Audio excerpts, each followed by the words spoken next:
In the previous episodes, we started the GT3 story with the 996, then the 997 advancements. The next generations take things even further.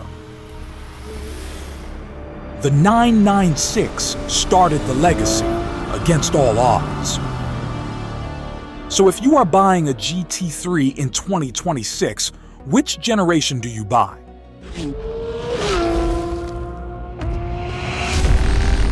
This is part 8, so if you have missed the previous episodes, stop here and go back. The 996 GT3 was born under pressure. The 997 wasn't. Porsche had the freedom to make the GT3 exactly what it was meant to be.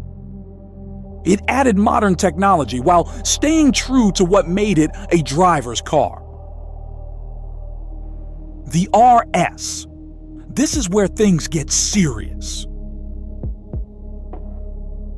The RS wasn't about more power. It was about less mass.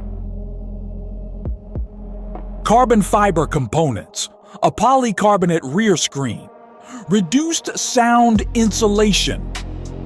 It kept the racing DNA 3.6-liter Mezger engine, the same power at 415 bhp. The RS was built for the track, but still road legal to drive to the circuit. Its endurance racing roots meant you could enjoy a full day on track, then drive home and look back on every moment. With around 20 kilograms less weight, the RS becomes even sharper and more track-focused than the standard GT3. Driving the RS on track doesn't feel like driving a fast road car. It feels like being handed a race car with number plates.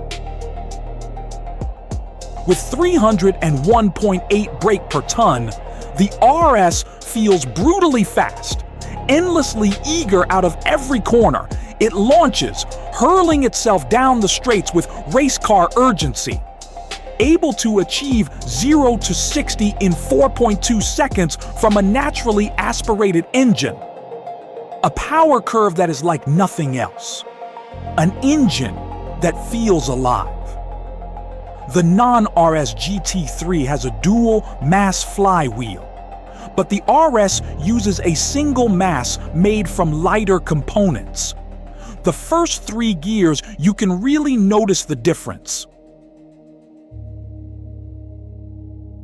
The end result is rapid, immediate acceleration, giving the driver everything and then some more. On top of this, the revised flywheel also gives the RS a louder and more intense soundtrack, adding to its raw race car feel. The GT3 is a road car that can go racing. The RS is a race car that just happens to be road legal. With competition-tuned suspension and a wider track, and the RS wheelbase being 5 millimeters longer than the GT3, the RS delivers improved handling and higher lateral acceleration, quicker cornering, and greater resistance to body roll. Featuring split rear wishbones, this setup allows for even greater accuracy when dialing in track-specific geometry.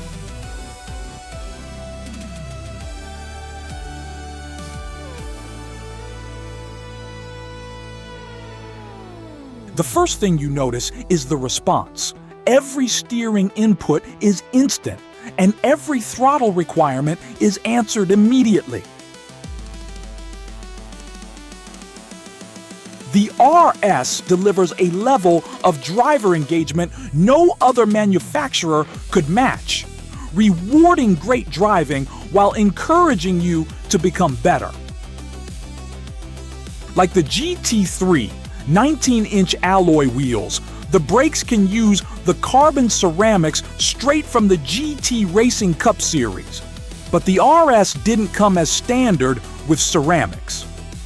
Also, did you know the rear wheel offset is slightly smaller on the RS due to the wider wheel track? The RS is everything a driver needs and more. Nothing about it is diluted. It doesn't filter the experience. It doesn't soften the edges. It doesn't protect you from what the car is doing. Everything you feel is real. The steering loads up through your hands. The engine screams right behind you.